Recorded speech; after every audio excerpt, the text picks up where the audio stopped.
Now, with me right now, while we're still at the Christian Education Teach conference they have every year, I have got Arnold Mabiala, who will probably pronounce his own surname better than I do, who is from Operation Mobilisation. So I'll pass the mic to you in a minute, but just tell us a little bit about your name, because I probably got it wrong, and what you do in Operation Mobilisation, and then we can talk a little bit about Christian education and what you're involved in the future. Awesome. Thanks, Andy.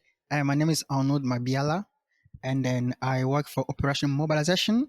So my main role is to look after the youth ministry for those under the ages of 30 years old. So I travel around the country to invest and equip those young people to be faithful followers of Jesus Christ. That's my main ministry.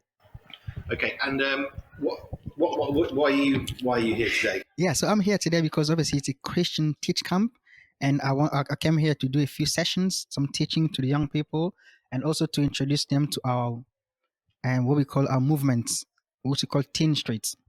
So obviously, Teen Street is a Christian movement for young people, teenagers, and our main goal is to equip and invest young people, and then see them serve Jesus wherever He calls them to do so. Right, so we were chatting a little bit earlier about a particular thing you've got coming up in August, if my memory is correct. So just tell us a little bit about that. When is it? What is it? Who's it for? And what are you excited about with that event that's coming up? Yes, so we have usually have our summer camp, and this one is happening this year from the 3rd to the 9th of August, and that will be at Cape and Wright Hall, which is a Christian Bible college just up in Lancaster. Now, what's so exciting about this is we get teenagers from all different backgrounds coming together to worship Jesus, but also to learn and be equipped to be witnesses of Jesus. So what we do is we bring young people, we equip them, and we release them to their own society to go and be witnesses of Jesus Christ. And this is so exciting. That's what I'm looking forward to this year. Right, and so that's up in Lancaster, so northwest of the UK. And if I got the dates right, it's the 3rd to the 9th of August. And you've been showing some of the sort of heart behind it. I've seen some of the old photos and stuff, and it's really exciting because it's not just something that's being done. This has actually got a history that you said goes back 30 years. So just talk to us a little bit about why there is now an event in the UK, because you said it used to be in Germany, you'd send 300 children and young people over to Germany. Now we've got one in the UK. So how did the UK event begin? So obviously back in the days, we used to send all the young people from the UK to Germany. And then as the year went on, we realized actually, if you look at the UK, you got 4 countries together: England, Wales, Northern Ireland, and Scotland. Now, in the UK, we have a huge diversity of population. So that's why you thought, let's take Teen Street here in the UK and equip and invest in the young people here in the UK, and then release them to go and make a difference in our societies. And obviously, to go back a bit, 30 years ago, when Teen Street was first founded, it was mainly for Christian teenagers. It's time for them to come together to be equipped in the gospel and continue following the footsteps of their parents. And as the year went on, they started bringing their non-Christian friends. And that's how the event grew and became a movement. And now we're bringing that same movement here in the UK because we want to see more young people to witness about Jesus Christ here in the UK. So it's exciting to see what happens when people get together. And what excited me was this isn't just getting people together because it's a really good idea. Of course it is. But you've got 30 years, 3 decades of history and foundation behind it so that the young people come in this year. It's not new. I mean, it's going to be new for them perhaps. But actually it's also partnership working, which excited me particularly because I love working with other organizations to do what we do together. And as I said to a few people recently, either we're doing this for ourselves or we're doing it for sort of a greater purpose. We're doing this for God. So just tell us a little bit about the relationship you've got with the Bible College, because I'm guessing in August their students are away, so it's a free building. So in a sense, it's a win-win. But do you know how that relationship came about? Yes. So Cape and Wright, if you go back in history, there's always been some link between Cape and Wright and OM. Now, I mean, over the years, obviously, things were a bit cold, but now we're trying to revive those relationships. Now, Cape and Wright focuses on what we call, they have a youth weeks during the summer, where we have young people coming from pretty much the US and Canada and all over the world to come and spend time with the Lord at Cape and Ray. So as we saw their mission and their vision, it's actually the same thing we're doing in OM. We all trying to equip and invest in young people. So we start having conversation. How about how do we become more effective? Because what the Bible says, one can chase 1,000, but two can chase 10,000. So that means if we combine our efforts and energy and strength and prayer, we can have a bigger impact in the UK. So actually, what we have done together is Cap and Ray have given up their all activity for 1 week to accommodate Teen Streets because we both understand the benefits that we have in young people here in the UK. And the good thing is we have young people who have come to Cap and Ray's youth camp who are staying for a second week to take part in Teen Streets. Now that is a win-win for us and for them.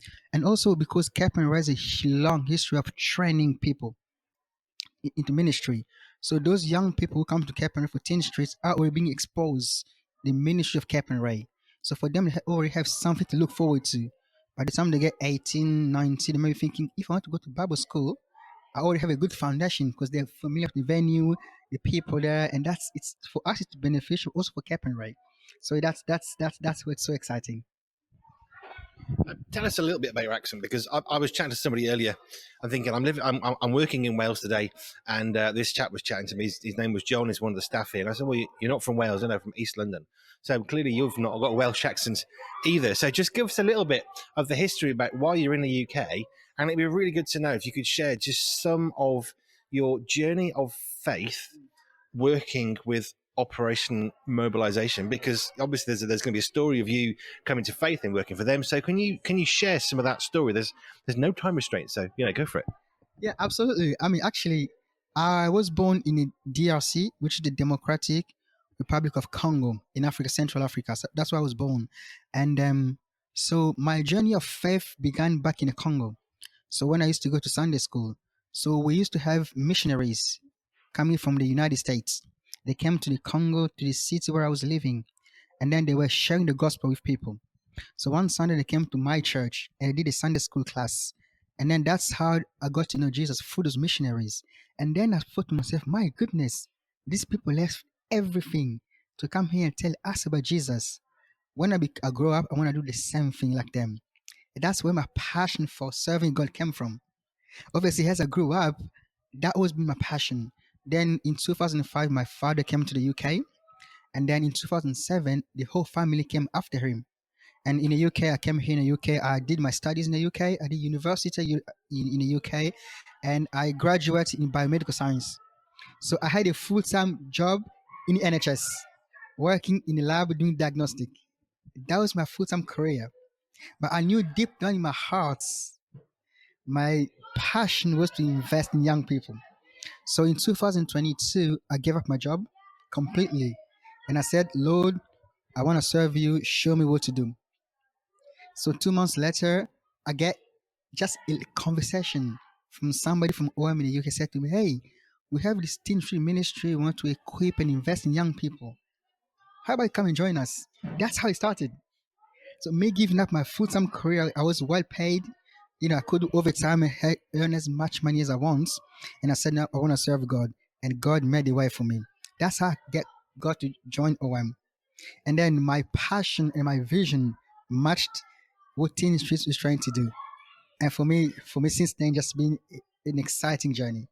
And I've seen for the last 18 months, so many teenagers come to know Jesus through this ministry. And for me, that's the highlights. And I want to keep going.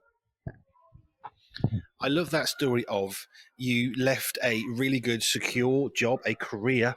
You had a good income. It was a very stable situation, but you had that. I suppose I would describe it as that kind of restlessness of there's got to be more than this. This is great, but what else could God be asking me to do? And then you left that, and then you joined OM, which is amazing.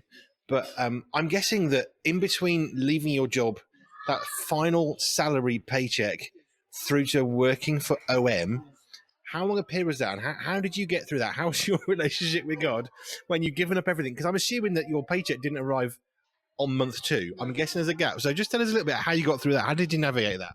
So actually, I left my job on payment day. That's when I left my previous job. And then it took 3 months before I could join OM. And I didn't have a job back for those 3 months. So I was barely living on my savings. And then somehow, I had a phone call from in a hospital. They wanted me to go do some what we call some bank work, where you just go, you work for one day, you get paid.